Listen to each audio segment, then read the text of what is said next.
Alex Calleja, knockout joke pero biro ba ang kanyang cyber libel? C2 Red Tea versus Green Tea? The diss track? Daig pa si Kendrick at Drake?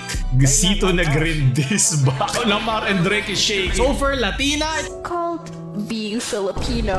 Palitan mo ng letter T ang N sa Pansit Canton. Pansit. Ito at mga balita na iligo. Ako nga pala si JJ Upper para magatid ng balita na sa Pilipinas. Okay, so simulan na natin. Nag-post si Chito Francisco, isang comedy writer ng Pepito Manaloto at Bubble Gang. Oy, update lang. Nag-post na yung Calleja firm dun sa nangyaring legal implications sa sinabi ni Chito. Naglabigay na siya ng public apology. At sinabi din nila na sana maging warning ito sa mga magpo-post ng mga ganong klaseng mga post na mag-ingat sa mga sinasabi nila. At ang sabi naman doon ni Chito ay parang friendly teasing lang ang kanyang initial na gusto mangyari at napunta na out of hand nung nag-viral na to at pinost iba pa mga outlets. So yun. Pero dahil ito ay pinost ng Pep, nakita to mismo ni Alex Calleja. So sinabi dito na yung car wash joke niya ay noong 2011 pa. So 8 years pa yan. So 8 plus 6, hindi ako magaling sa math. Pero matagal na yun. Lagi to niya yung gino-joke kasi nanggaling daw ito sa paborito niyang writer na si Raymond D. Mayuga. At nayuga ang internet nung nilabas niya mga resibo na pinopost niya itong joke niya noong 2011. Sa unang aspeto, sa comedy namin, nag-open mic kami para malaman namin kung may kaparehong joke, American o kaya text. We don't encourage that. Kaya nga, we do jokes based on our experience. Maalata ka pang hindi mo experience. Ngayon, pag nagsusulat ka, magiging siguro awkward o cringy o sukot. Sabi nila may copyright ba? Walang copyright. Para ma-ensure. At sabi to ng mga lawyers kung walang copyright dito, email mo sa sarili mo para may timestamp ka. Or i-post mo sa social media. Kaya, i-post mo sa social media, may timestamp ka. Kahit sabi edit, hindi. May mga comments 13 years ago.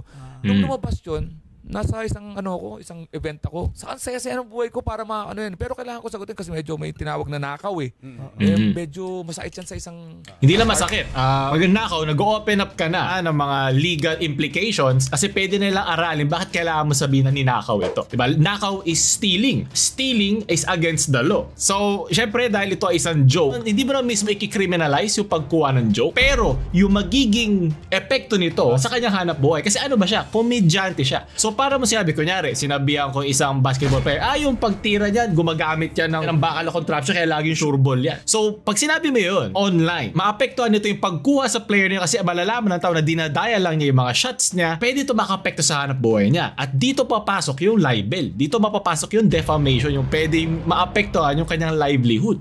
Kahit pa sino lang, nasa komedyante. Okay lang sana kung sinabing, uy, parehas kami nito parang parehas. Hindi, or, pwede rin kung ginawa mo siyang parang joke lang din, na parang hindi mo sinabon ng maigi yung car wash joke ko. Yung mga gano'n. Siyempre, komedyante, may kanya-kanya style yan. O pwede ka rin naman maging inspirasyon yung car wash joke. Gumamit ka hindi car wash, pwede ka mag-laundry.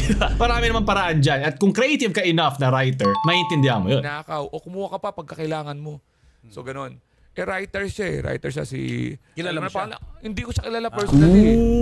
Wala talaga kaming parang okay, so hindi sila magkakilala. Hindi na siguro alam na writer ako. At writer din ako, nanggaling din ako dyan. Kaya mas tumatak sa akin to issue, kaya gusto ko rin pag-usapan saglit. At mahilig din ako manood ng mga comedy shows. Pinapanood ko sila Bill Burr, Dave Chappelle, sila Ricky Gervais, Bill Hicks. Diba? Yung mga yan, lang yun, mga recently kong mga pinapanood. Gusto ko yung mga ganong brand ng humor. Kaya mag-iingat tayo sa mga pinopost natin sa social media. Especially kung pwede ito makapekto sa kanyang hanap buhay. Kasi malaking factor na ito kung meron kang butas para sa isang defamation or libel case. Siyempre, yung magiging Millennium Shield dito ay i-prove mo na totoo nga na ninakaw niya. Hindi, di ba? Nagpakita siya ng resibo. At ayun na magpo-protect sa'yo sa iyong mga allegation sa kanya. So, sunod na balita na ito naman yung araw ng bulaklak. Maraming salamat kay tatay. At hindi bulaklak ang nakuha ng isang influencer sa kanyang jowa dahil bugbog ang kanya nakuha. Sa pagkaka-record ko ngayon, naglabas siya ng kanyang pagkaka-explain kung bakit siya nabugbog. At ito daw ay dahilan ng selos. So, yung selos daw nito na bakit daw siya bumibeso dito sa mga kasama niya sa trabaho, sa kanyang paglabas, ay hindi niya kinaya at binugbog siya. May ngian na ba? Basag ng ngipin, puro pasa. Siya ay daw ex daw ni Carla Estrada. Yun hindi ko alam. May makikita ko lang sa mga comment section. Kasalukuyang hinahanap ngayon yung kanyang ex na, I'm sure. Kasi kinuha daw niya yung kanyang phone at inaantay na lang siyang i-surrender yung kanyang sarili. Tataka lang ako dito na kahit sa ibang tao ay kupal yung babae kasi nagpaparinig daw kay Carla, meron daw mga patutsa tiyada. Wala namang may deserve masaktan, di ba? Both physically or mentally, na kahit anong jowa nila. Mapalalaki man o babae. Especially mga ganito na nangyayari ito sa lahat ng gender. Iba mas maliliit lang na cuts pero ginagawa in multiple days. Ito kasi talagang kitang-kita mo yung pagkabugbog sa kanya. Hindi rason yung pagiging kupal isang tao para makatikim siya ng violence sa kanyang buhay. Hindi dapat yun, especially kung ikaw ay isang adult, hindi dapat yun ang normal na rasyonal na iniisip na isang tao. So, ewan kung anong problema ni Kuya at nagawa niya. Pero yun nga, hinahanap na siya ng pulisya, ng NBI, at sana ay mahuli siya at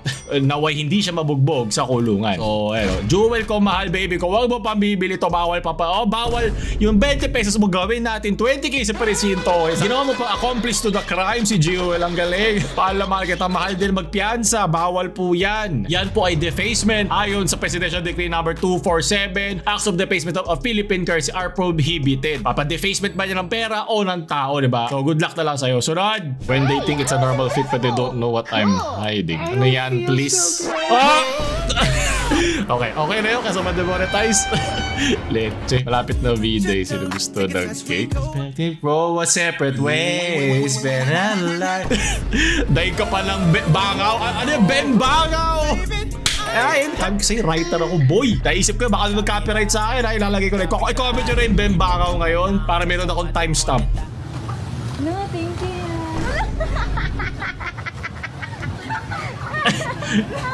Ay, talaga iaabot pa ni Kuya sa'yo, ha? Feel na feel mo rin, ha? Magbibigyan na kita. Yan dapat magmahal. Kahit hindi sa'yo galing, basta makita kita masaya. Masaya na rin ako. Sunod! Well, kung wala sa totoong babae, wala sa anime girls, wala sa manhwa, meron namang robot. Ako, lagyan mo lang yan, sir, ng ChatGPT. Pucha, pwedeng ano yun, Chobits. Diba? Alam nyo ba yan? Okay.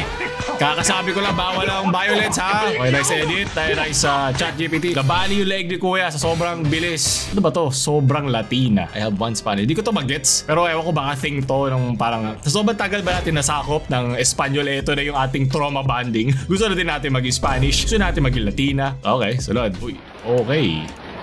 Mark, gibahan na kami, Mark. Gibahan Hindi na yan kami, filter. pero wala ka pa, Mark. Si Mark, sumisid yan. Ano niya? Malunod na dyan at sa pagmamahal mo.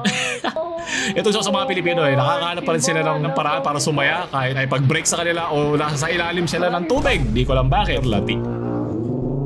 Hindi to Latina, hindi to Latino. Ayoko, wag. Ayoko sagutin. Huwag nyo i-comment sa ating comment section para awa nyo na. Nagpapakabait ako. Let's sunod. Ayoko na. Ano naman to? I'm fine, but IRL, I'm a Filipino. Ah! A disease called being Filipino. I'm sorry for being Filipino. It's not my Paumanhin. Oh. Wow! Hey! Lasa na ang kiray na dilaw. Hey, dilawan ka pala eh. Lated! Naalala ko yung Show My Rice. Hindi ko na pwede-play kasi may copyright na yung Show My Rice. Pero ito na naman eh. Sing itim mo to. Pati yung budhi mo, pati yung karakas mo, hayop ka. Ano ba?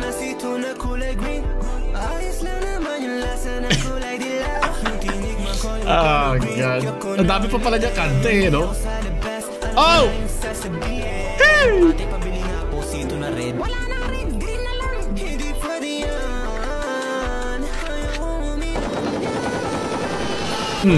Ako rin, red din ang gusto ko. Yung green, di ko trip. Lalo na yung dilaw, yun ang pinaka-ayoko sa lahat. Gusito na green this back. Oh! Puta, Kendrick. Lamar and Drake is shaking. Parang, say C2. Say C2 na green. Yun na yung meme. Hindi ko pa natitikwan yung green eh, pero sige. Wait, ba't gumawa na kanta ko di mo pa natitik pa?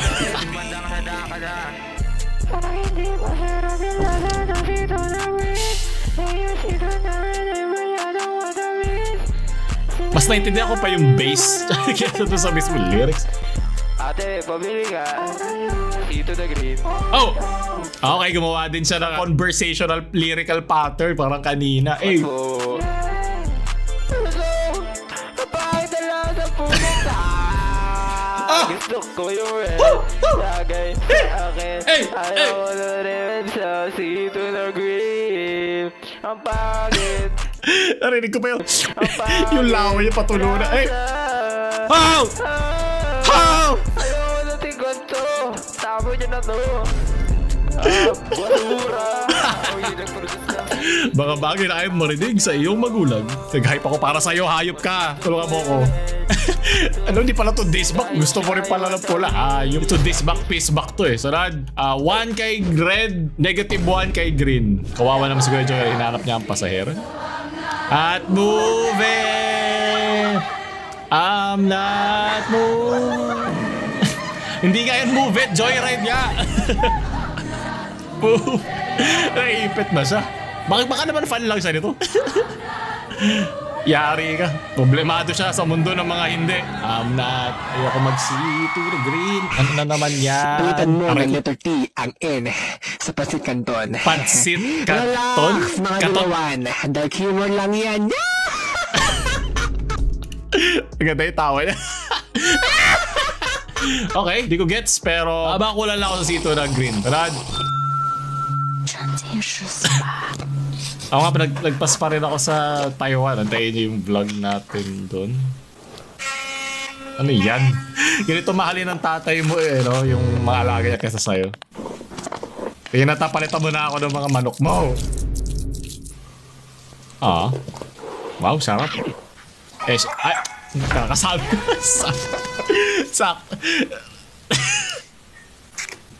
ko. Di ko planado sa video sarap, okay? Nasanay lang ako si manok eh. Well, mukhang doon na papunta. Kala ko din ang patanggal stress. Sarap. Masarap yung kasabay ng sito ng dilaw. Okay, ako na doon tatapos natin balita ka na yun. Gusto yung para mga ganito, like, share sa mga sito na dilawan yung friends. Huwag nyo ito mag-subscribe. James Shopper na ba maalam? Shoo!